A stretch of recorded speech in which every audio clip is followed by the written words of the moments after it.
Hey friends and fam, what is up?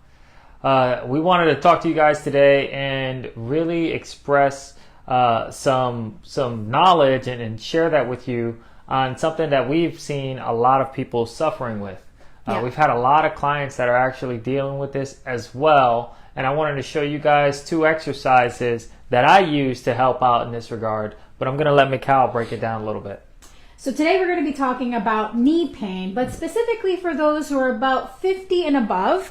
This population generally suffers from what is known as knee osteoarthritis. Now, osteoarthritis is typically joint pains within the hands, but most likely the knees. Why do people get osteoarthritis in the knees? Well, one of the biggest concerns is their weight. So that's number one, is the weight. Because when we have more weight up here, our knees are weight bearing and they tend to suffer more because all of the weight pushes the joint together. And then when that happens, let's think about that structurally. If two things are bearing down on each other, they can only bear down for so long without there being some sort of tension where they start to buckle one way or another, and then we start to get knee issues. We start to tear ligaments. We start to get these knee pains. Yeah. The other thing is that it could be genetic. And the third thing, so one is overweight, obesity. We may be carrying more up in our torso. Number two, it could be genetic. And number three is your hormones. So as we continue on in age, especially 50 and above, women especially, when we decrease in estrogen, we also have the tendency to have osteoarthritis. And so knees are a big help for mobility and structure. But what can we do to minimize it? Hold on, I just remembered something.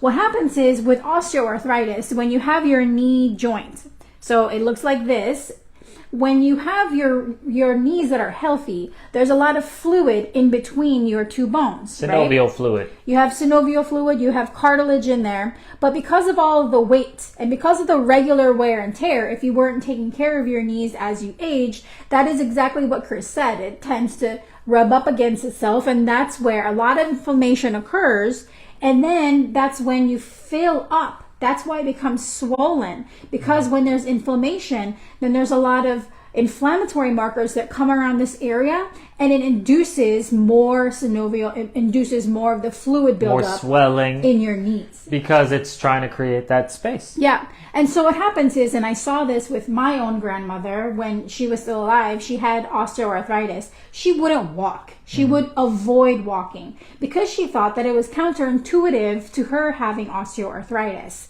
However, it's actually healthy for her. So what happened is, over time, is when she decided not to walk anymore, all of her muscles over here started to decrease. They fatigue, and they actually, over time, we lose, I think it's something like 10% of our muscle every year. Like, it's a ridiculously large amount after the age, I think it's 35 for men. It might be slightly different for women. But after about that age, we start to lose about 10% of that muscle. So then, that muscle degenerating would make perfect sense. Right. So if you don't use it, you really lose it. So this is why it's important, even when you have osteoarthritis, to work on these muscles over here.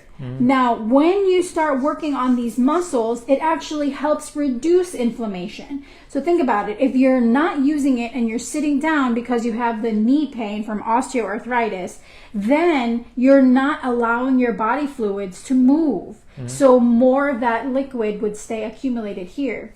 But when you use your muscles and you strengthen it, which Chris will then show you how, it helps reduce the inflammation and helps move the fluid through your system, thus reducing the swelling. Yes, and then of course we start to create a little bit of space in between there. And if you've ever heard of the term like bone on bone, that's when people have been dealing with this for too long, and then they've been tearing that cartilage away, and they really are bone on bone. So these exercises hopefully will help, promote a little bit of that separation, allowing your joints to kind of get that extra nutrients within there and de-stressing it. Well, it will help strengthen that joint. So this is why it's important for you to do these exercises, especially if you are suffering with inflammation in this area. Yes. So we're going to show 2 exercises.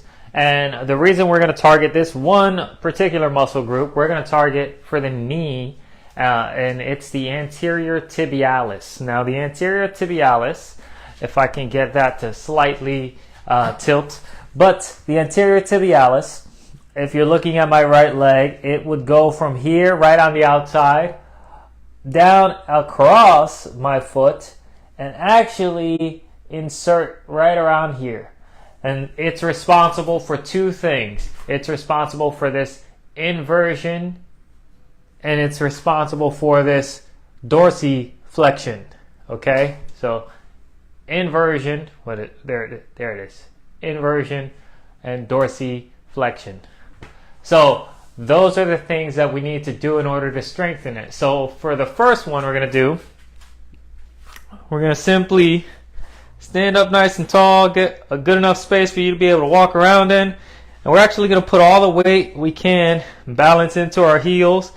Our legs are almost locked out. We're going to pull our toes up towards our face.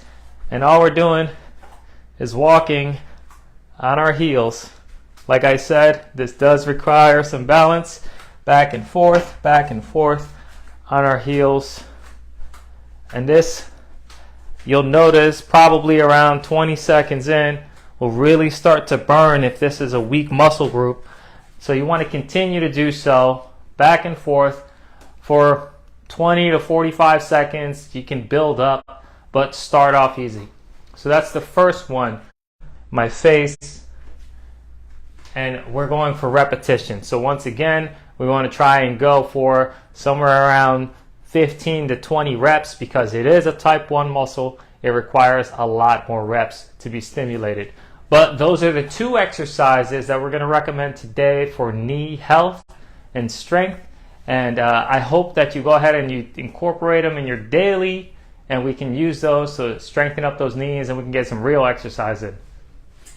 And the next time we come on live, I will talk about nutrition and the health of what you can, and your health and what you can do to help decrease inflammation. There we go. So guys, for more content like this that is going to help feed you, going to help you out in your day-to-day life, please like, subscribe, follow us, share us, all the good stuff. Jump onto our newsletter and look out because we are actually starting our cohort next month. So if that's something you're interested in, you want to get rounded,